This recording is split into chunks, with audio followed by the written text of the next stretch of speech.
Hey folks, just wanted to give a shout out to tonight's author, Ross Tyson, aka Googly Eyes 93. Make sure to go check out his ebook on Amazon. Link will be in the description below.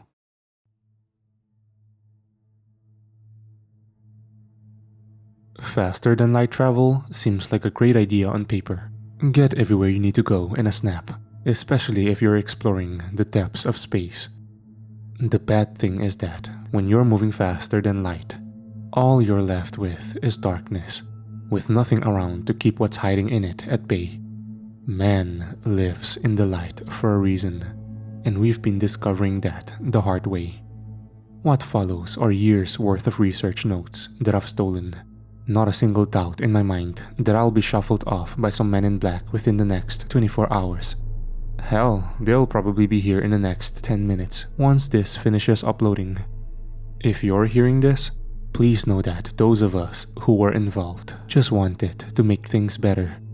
We thought if we discovered faster travel, we could get a jump on exploration, colonizing new worlds for humanity to thrive on. That's all we wanted. Prosperity for everyone. I don't know what might happen in the future, but I leave one simple request for everyone. Stay in the light. They'll probably keep working on this, but for the love of everything, for your safety, stay. Even a flashlight if you have it. I know I can still hear the whispers from dark corners, calls from shadows on the ground. They're always closer than you think. Time's up. The upload is ready. There's a lot of scientific jargon, but I've gone through and tried to make a more concise edit to get the point across. For anyone more interested, I've put up the raw files that can be sorted through. Look, I'm not trying to make a name for myself with this. I just don't think those that lost their lives should have done so in vain. Something awful is waiting just outside the light for us, and those it already took wouldn't want anyone innocent to suffer too. Stay safe. Stay in the light. Godspeed. March 9th, 1972. A letter from Dr. James Neely to Ava Rice Corp CEO, Matthew Puller. Matthew, while I greatly appreciate the opportunity, I must say I have some issues with your orders. Science, as you've seen from the advances in the past years, take time. Breakthroughs happen in a matter of seconds, but the preparation that goes towards those takes decades. Putting man on the moon was merely a stepping stone, and the prospect of lightspeed travel is something that I have dedicated my life to. That said, our research simply cannot move at the speed of light, much less the speed you want it to. Under your directive, we have lost no less than 3 test flights. At no point have we been prepared for these, forced to push our research far past any safe space. I'm sure you know we've lost lives in the process as well, with the first ship exploding before it could leave Earth's general area, combusting as it passed 5 units of gravitational force. The second made it through the initial run, though never hit lightspeed. However, it was unable to make the journey back due to a fuel leak. The third, meanwhile, resulted in the death of the test pilot, as his body was unable to withstand the amount of force as the ship reached near lightspeed. Matthew, do you know what it's like to talk to a man who knows he's going to die? We stayed on communications with the second pilot for 15 hours until he ran out of air, finally passing out slowly as a mercy. We brought in a priest to say last rites over radio to him. His final rasps as he struggled for oxygen will haunt me to my dying day. I write this as the lead researcher on this project. Let us proceed on our own timetable so as to minimize the loss of human life as well as research costs. I realize how important this is and just how badly you want to be the first to reach this amazing milestone. But please make sure we do it ethically. I'm afraid that if you cannot make these demands, I and the rest of the team will be forced to leave, and you'll have to find a whole new research division. Dr. Neely. January 15, 1977. Lab notes of Dr. James Neely. The first test flight was successful. Solaris, a speed-of-light-capable ship, was launched precisely 1 week ago. It was able to traverse space between Earth to Mars in approximately 24 minutes, including acceleration. Issues with tipping out of light speed at 2 instances as the accelerator stuttered. The return trip took 26 minutes, suffering another accelerator issue that caused it to lose speed 3 times. Despite this setback, the results are magnificent, and the crew on board, Air Force captains Spencer, Mullins, and Peters, all came back in pristine health with no side effects. Physical, that is. I'm including here my debriefing notes with all 3 men. Though they mostly are in high spirits, Mullins have shown some aversion to sunlight since his return. The other 2 have not exhibited this or any other symptoms. Transcripts follow.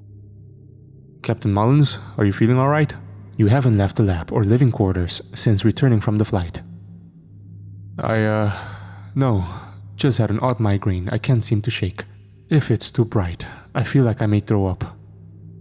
Your scans came back looking completely normal, so there doesn't seem to be an issue.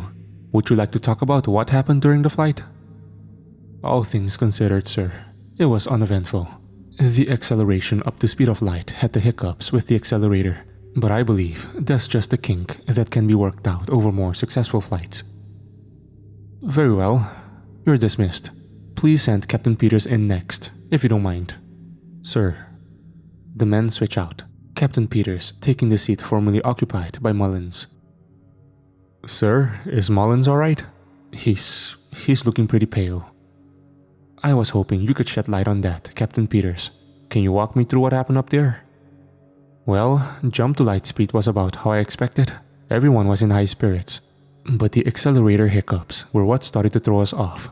First one happened at about the halfway point of acceleration. Second happened just after we hit speed of light, and it took us about 5 minutes to ease back up to that rate. When we got to it though, damn, everything outside was like a blur. Did Mullins start acting strange at all during the voyage or return flight?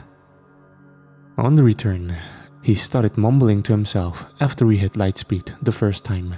Something about the dark finding a way through the cracks. It was maybe a half a second before we lost speed again. Nothing after that? If we're being honest, I think it was him that dropped us out of light speed. It was like his eyes were blank when he did it, as if he were sleepwalking or something. Didn't happen again after that, and he didn't mention anything about what he said. Thank you for your time, Peters. End transcript. I'm going to keep up observation. We're working on the accelerator still, hopefully making it easier to make the light speed jump in only seconds eventually, as opposed to the timely process it is right now. I'll be adding updates to this file as we go. January 17, 1977. No further issues with Mullins. He's been out and about with the others, even joined in with the division's celebration party last night. Hopefully he doesn't have alcohol poisoning now. May 7, 1979. Research notes of Dr. Neely. Another breakthrough. We've hit a massive leap with our engine technology using a form of nuclear fission. Now we can accelerate to not only the speed of light in seconds, but go beyond it, finally realizing faster than light travel. We haven't put it into a manned craft yet, of course, but used some unmanned rockets to test it. Everything's held together so far, but I want to be sure before sending the captains up in this one. We need to make sure the craft sent up will be able to withstand the forces acting on it and be able to keep them alive through the process. It's going to be a while, but we're going to make sure it's done right and done well. December 13, 1981. It's finally ready. The engine was just the first step in getting a manned flight into the air. We had to completely redesign any sort of craft we had. A couple of small-scale animal flights were done, but the poor souls never survived the return trip. Turns out we needed to completely redo the temperature and radiation shielding. Doing that while maintaining a flyable craft was the hard part. We got it though, and the first flight goes up tomorrow. Captain Peters, Mullins, and Spencer are all due to make the jump first thing in the morning. They've already gone through the preliminary launch, and I'm happy to say I went with them. Not that I'm making the jump, of course. No, turns out the Aeolaer Corporation has some major pull. Suppose shady government contracts will give you that, if you use it. Cue my surprise when they told me that myself and some other researchers would be able to set up here on Skylab. Turns out, the Skylab that we in the public knew of The one that crashed into the ocean a couple years back was just some old prototype satellites. They kept it up here, though with some upgrades that made it invisible to the Soviets. I must say, it's much nicer up here than the previous iterations. Lots of fantastic upgrades. Anyway, we'll be supervising the flight in return from up here where we can get a front row view. Then once it's over, they'll take us back down to Earth so we can make further adjustments. I can hardly sleep, partially because of not being in Earth's gravity anymore, but partially because of the excitement. December 16, 1981. The past 2 days have been a failure that will haunt me even after my dying breaths. I'm just as responsible as the Aeolaer core execs who wanted this, just as responsible as the government officials who commissioned our work. I have damned 3 good men due to my negligence, and for that, I am sorry. We set up at the viewing window to watch the flight. As the captains took off, Peters was piloting this time, with the other 2 serving as both observation and co-pilots in the event of some malfunction or catastrophic issue. Verbal confirmation came in from the pilots. The engine on their ship began to glow bright in the exhaust ports as it stored up energy, the fission causing a nuclear glow in the void of space. Then, in the blink of an eye, they were gone, zipping off across space. The idea was to fly out to the edge of the solar system, just past Pluto, then turn it around and come on back to us. Until they made it back, we wouldn't have any kind of communications. Try as we might, we couldn't figure out any kind of radio or otherwise that would work while they were at light speed. It seemed almost instantaneous. Maybe 5 minutes passed at the most, and then they were back. The ship though, it looked rough, like it had been through decades of wear and tear, lost out in the darkness of space and banged up by whatever debris floated by. It docked on Skylab, but none of the pilots came through the airlock when it was secured. Finally, I worked up the courage to open the door from our side. The smell hit me first, and it was like nothing I've ever had the misfortune of smelling before. Putrid, the stench of excrement and death. Overpowering. It took everything in me not to throw up in zero gravity, though it was more out of fear of having my own vomit float back into my face. I held my nose, moving forward slowly as I tried to find what happened. Spencer was the first one visible. What was left of his body was sitting there in his chair still, though there wasn't much to call a body anymore. Bones were visible, with flesh hanging off in tattered chunks that looked as though they had been torn off by ravenous teeth. I soon saw that was the case, as Peter was locked in one of the computer compartments, mumbling to himself, blood covering his face and mouth, staining his teeth. Mullins was sitting at the 3rd seat up front at the console, one of his legs missing, torn off right below the knee. His eyes were wide, likely in shock. The men looked older than when I had seen them only half an hour before, hair now grey, eyes sunken, and hard lines in their faces. The 2 living ones were thin, almost like a prisoner of war after being freed from captivity. Peter screamed when he saw me, rage and terror in his eyes. He tried hiding from us, pressing himself into his seat as far as he could go. Mullins kept staring forward blankly, off into the darkness of space beyond his window, looking into nothing and everything at the same time. We got an emergency shuttle sent out from Earth to bring us back, but in the meantime, I did what I could to talk down the 2 men. It didn't go well, and eventually, when backup got there, we had to strap them down and float them into the rescue shuttle. They were nearly unintelligible, but Peters kept screaming about a coffin beyond light. The shuttle got us back home to Earth, thank God. But that was just the beginning of our problems. When we tried to get them from the shuttle to the building, both started screaming bloody murder on seeing sunlight. Peters was about to be wheeled out on a stretcher by medics, and managed to throw himself in a way that flipped the entire thing over, right back into the shuttle. Mullins just shrieked the entire time we were prepping him to move, finally leading to the decision to do alternate transport. They backed an ambulance up to the shuttle door, no way for sunlight to get in, and transferred them over before driving them to the medical facility parking garage and getting them out there. Considering Spencer's remains couldn't scream at us, we didn't try moving it any different way. We didn't have any kind of body bags up there either, so he had been wrapped up in one of the thermal blankets and transported that way. We put him on a gurney and wheeled it out of the shuttle into the sunlight. and suddenly, there's this ungodly scream and smoke rising up from inside the blanket. Sunlight managed to hit the body, making it hiss and steam before bursting into flame. I swear to God, I don't think it was necessarily him that was screaming.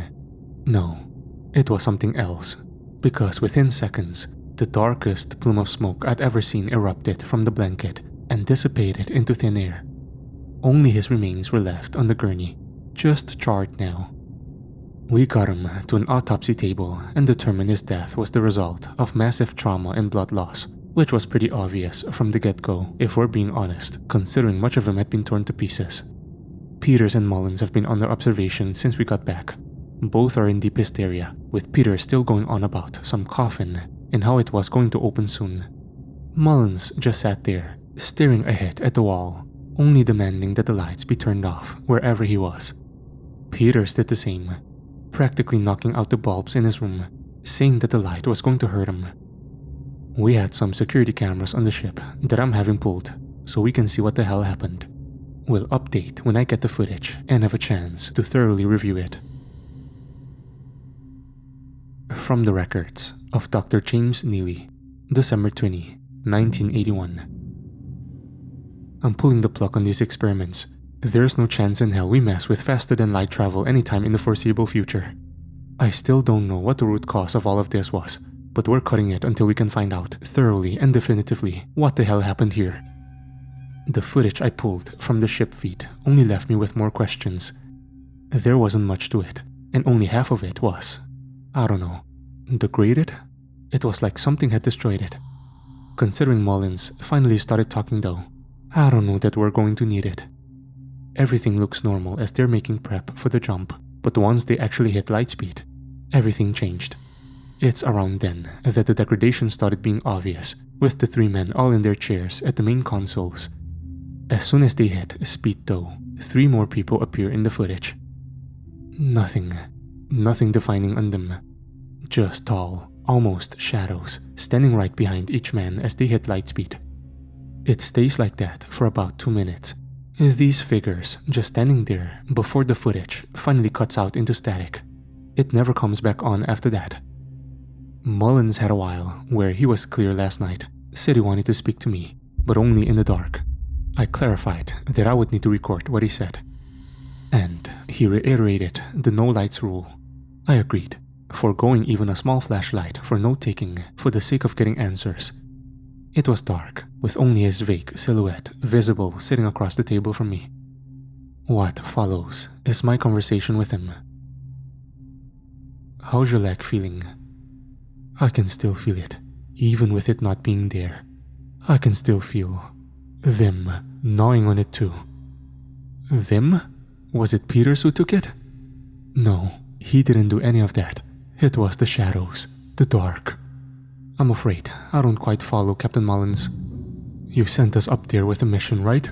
To go faster than the speed of light. A whole new avenue of travel that could make human lives better, right? Take something that would normally be years of travel time and cut it down so we all have more time to build a new world, free in the light of the sun. Sure, yes. We wanted to find a means of travel through space to, hopefully, find new worlds that human could build and live on. Doctor, do you know what happens when you move faster than light can travel? I'm assuming I don't. No. You're left in just the dark. They're finally able to catch up. No light to stop them. They came in right through the windows. At first we thought it was the trick of the ice, gravity and speed warping what we were seeing. It was like the darkness outside the windows was pushing over itself to get through, bending the glass and plastic as it pushed. Well, eventually, it figured out it couldn't get in and started, I don't know, feeling its way around. It searched out a spot where it could crawl through, the smallest little crack in the paneling between the window and the frame, a slightly loose screw. It made its way in. God, it was like it moved in slow motion. Looked like smoke at first. That's why Spencer got up. He thought there was a fire going somewhere under the floor panels. Went to get the fire extinguisher and stepped through the wisps of darkness coming out of the ground. That was it. All it took was for them to touch him. and he just stopped right there. What did he do next? Just stood there for a second. Then he attacked Peters, jumped at him, tried forcing him off the console. He hit the accelerator, pushed it to the damned limit, and when that jump hit, Peters was able to knock him back to his seat. We both jumped up and tied him down. Had some duct tape we situated away and got him secure to his chair. By the time we got that done though, we had been at the max speed for, God, it was probably only minutes, but it seemed like hours, days even. Peters sat back down and eased off the speed until we were steadily drifting. Spencer was just screaming at us the entire time, telling us we still had further to go. Not really sure where the hell he was planning on taking us, but, well, I'm afraid to know what could have been further out after what we saw. How far out did you end up, Captain Mullins? When we finally stopped, my gauge read 2.9 million light years. Not in Kansas anymore, that's for fucking sure. Fascinating. You must have left the Milky Way galaxy in that case. What did you see? Not a damn thing. Just darkness. Big empty darkness, far as the eye could see. The only light came from the stars behind us, light years away at this point. There was nothing to speak of. Not a single star for the foreseeable distance in front of us. I checked our navigation. We managed to overshoot the Andromeda galaxy completely, so I tried to get us lined back up to make the jump back. Peters was busy trying to get some kind of distress signal out for a second. But then, he suddenly just stopped. Do you know why? If I had to guess, sir, it was because of what was floating by outside our window. What? It had to be miles away from us, but the damn thing was huge, probably the size of a planet. I'm just amazed we didn't get sucked into it. It had to have its own gravity as big as it was. What was it? It looked like it was made out of stone. Reminded me of those old coffins you would see in horror movies. Carved stone, a giant slab on top to make sure whatever was inside stayed inside. That wasn't enough for whatever was in this thing though, I guess. It had chains all around the thing, just these massive links of metal covering every possible inch, wrapped right around it so tight it had made notches in some of the areas on the stone. It was just barely visible in the light shining from the Milky Way far behind us. But I swear, those chains, they were shining like they were just smithed. Not a blemish on them, reflecting the little bit of light that made it this far out. Chains? But what could make chains that large?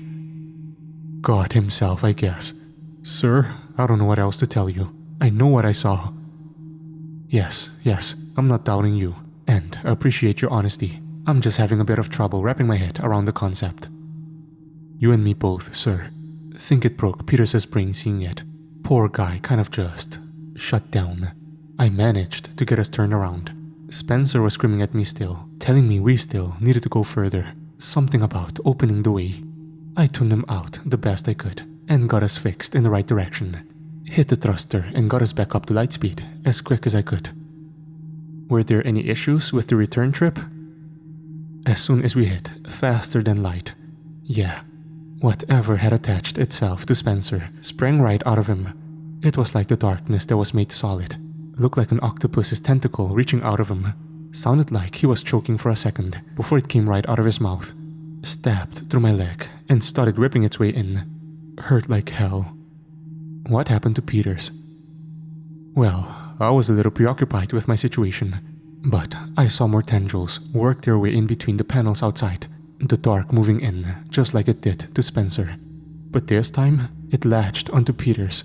He threw himself over me, trying to get to the thruster. At first, I figured he was trying to take us out of lightspeed, turn us around or something. He hit it, forward though, back to the top speed. I fucking let him at that point. I had another issue to take care of. Your leg? I could feel it inside.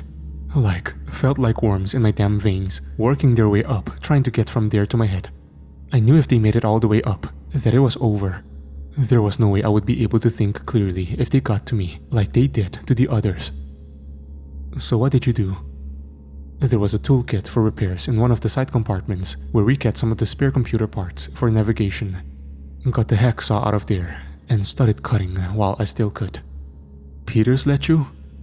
Shit, I had to knock Peters over the head with a hammer to get him to leave me alone. He jumped after me, teeth going for my neck practically.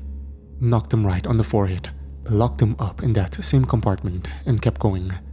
Sawed through as much of the skin as I could, then used the hammer to break the bone, twisted it off. I'm sure I only lived because of the adrenaline and shock of the situation, but finally made my way back to the thruster and took us out of warp speed. And that was when you arrived back outside of Skylab? I fucking wish. No. The way he hit the thruster, it jammed in light speed. I had to figure a way to get it out before things got even worse. How did you manage to fix that? The old-fashioned way. I hit it with a hammer. That dropped you out of faster than light speed? Slowly but surely. Judging by the gauge I had, we were going at least 1,000 times the speed of light, so it took a few minutes to drop it back down. The thing is, even going faster than light in the opposite direction, I swear when I looked out the window, it was still there. The coffin? Yeah, the coffin. It was like it was the one constant, even as stars and planets flew by in fractions of blinks. It was just there. Except, since we were traveling faster than light, there was nothing to reflect off of it now. I swear, it was doing the opposite of glowing. Like from the little crack under the slab and hairline fractures on the surface where the chains were gripping it tight. It was absorbing in whatever stray light was out there. For a second, I could swear that we were being drawn in with it, whatever little bits of light coming off the shuttle drawn to it. I hobbled around the cabin as best as I could and turned off every light possible, trying to hide from it. Whatever was inside though, it knew we were there. I think it let us go on purpose. We dropped below light speed, not far outside the edge of our solar system. I saw the other planets pass by pretty quick, before I pulled the brakes hard once Skylab was in view. You managed to dock the ship. Well, color me impressed. I don't remember much after seeing Skylab. I think that's around the time everything started to go blank. Adrenaline wore off, I guess. Last thing I remember was the sun pouring in through the window. Spencer, whatever was in Spencer, didn't like that. The darkness came back, started eating at him, trying to find a way out of the light. Is he doing okay now? I'm afraid Captain Spencer passed away before reaching Earth. Damn shame. How's Peters? The head wound has taken some recovery time, but he's getting there. Good. Good to hear. I know this seems bleak, Doctor, but I think this is only a bump in the road. I think we're on the verge of something big here.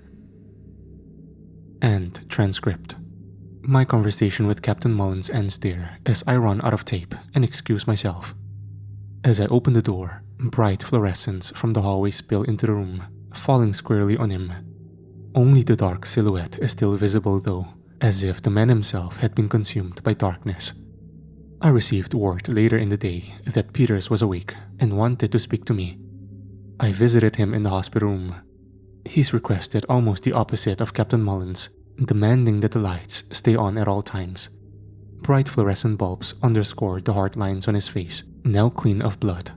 A line of stitches runs across his forehead, accentuating where Mullins must have struck him. Good evening, Captain Peters. I'm glad to see you're in better shape.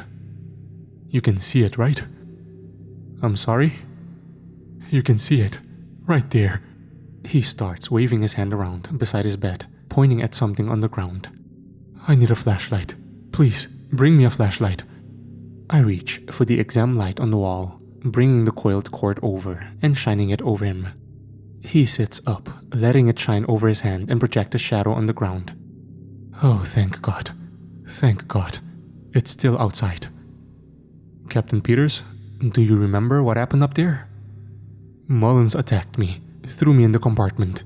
He's fucking dangerous, sir. You've gotta get him locked up. Captain Mullins says that you attacked him, Captain Peters. You mean to tell me something else happened? He tried to drive us right into that coffin, sir. Bastard was going to run us into it at light speed, so whatever was inside could come out. They got him. They got Spencer. Then they got him. Slow down, Captain. What do you mean by they? Mine is still outside, sir. They didn't get me. I saw it take over the other two, though. Please, Peters, I need you to explain calmly. We made the jump to faster than light, right? And when we were in the jump, I looked back behind to speak to them. There was. I could see my shadow projected on the wall and ceiling behind me. The console lights, I was the only one they hit.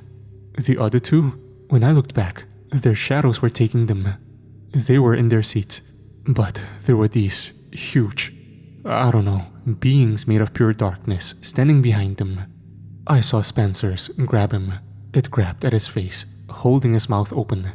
Then it just kind of stepped in, like it was putting on a human suit. Mullins, his, tried to grab at him, but I moved at the last second. The light that hit him kept it from taking him right away, I think. I don't know.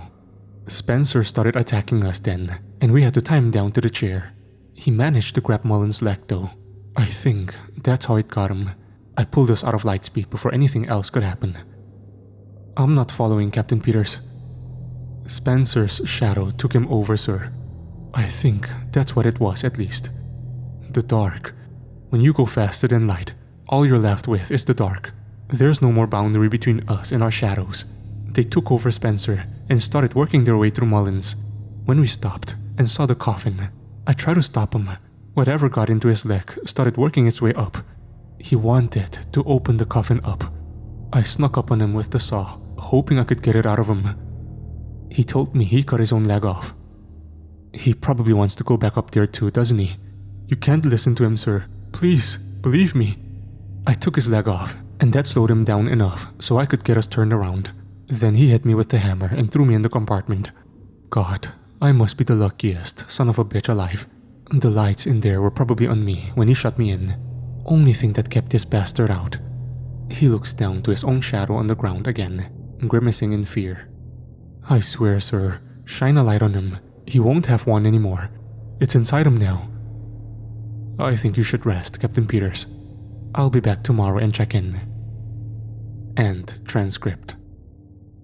I must admit, his words have left me shaken. I can't get rid of this feeling of paranoia, despite the bright sun outside, weather surprisingly warm. I shiver upon catching sight of my own shadow on the ground. I don't know yet that I'll try what he asked with Captain Mullins. Perhaps I just need sleep. It has been a few days since I've had more than a couple hours of rest. Misfortune seems to have been my number today though, as I've received a letter from my benefactor. Mr. Puller is insisting that trials continue, whether with new pilots or with Mullins going back up. He also warns that I may get a visit from some men with the collective in the next few days, that I'm not to speak with them under any circumstance. It's obvious at this point that he only has his own preservation in mind, and these gentlemen may threaten that. I'm looking forward to having a chat with them. December 21, 1981. Some strange individuals arrived today, requesting to speak to Captain Mullins and Peters. They've identified themselves as agents from the collective. To tell the truth, I'm giving them everything. I don't trust Puller or anything that Everrise may have its mind set on at this point. They requested to speak to Peters first and received his story firsthand. When it came time to meet with Mullins, they requested that I go in with them. Something tells me they know more than they're letting on. When entering Mullins' room, I can see that he's gone a few steps further now to ensure no light gets in. Glass from the fluorescent tubes above littered the ground of his small room, making uncomfortable crunching noises as we stepped in. Upon flipping the switch, none of them came on, with only a loud crack heard from one of the still intact sockets that was desperately trying to route electricity. He demanded we leave, insisting that no lights be turned on him. From what I could tell, he was in the corner of the room, only a dark amorphous shadow on the wall to give any hint that someone was in there. One of the agents had shown me before going in that they were holding a small handheld light, over 3,000 lumens in brightness. Said it was enough to light up underground caves when they had to occasionally search for lost artifacts. Though what kind of artifacts he was talking about eludes me. When he flashed it on, Mullins shrieked. He jumped from the corner, launching himself up almost to the ceiling where he stuck himself to the wall like a vampire evading the light. I expected to see pale waxy skin like from an old Dracula movie, but instead, Every inch of skin visible on him seemed to just absorb the light. He was a being of pure darkness, light oozing around him like it was bleeding into an event horizon. The agent continued shining the light, telling him to calm down and he would lessen the brightness. Mullins refused to comply, leading him instead to crank it higher. Eventually, the former captain fell from his perch near the ceiling, his face finally visible in the bright handheld light. His eyes were gone, hell, his entire face at that. In its place was a singularity, drawing in all the light it could from the small handheld. The agents didn't say much, simply keeping the light on him as they wheeled in a small gurney with a box on top, sliding his body into it while doing their best not to touch it directly. Through the whole process, even outside of his being cloaked in darkness, something didn't seem right. I didn't realize it until going back in my mind now, but the entire time the bright light was on him, there was no shadow cast from his body. It's like the light simply went right through him. No semblance of a human or even animal there in his stead. They took him away and transferred Captain Peters to their custody. I'm sure Puller is going to jump down my throat when he hears about this. But at this point, he can kiss my ass. The agents that were here gave me a number to call, said they may have some work for me in their aerospace division. I don't know if I'm going to call them though. After all that, I think it's time I retire. Someplace sunny sounds nice. Perhaps I'll move between the poles, chasing the midnight sun as it were. Anything to ensure my shadow stays behind me.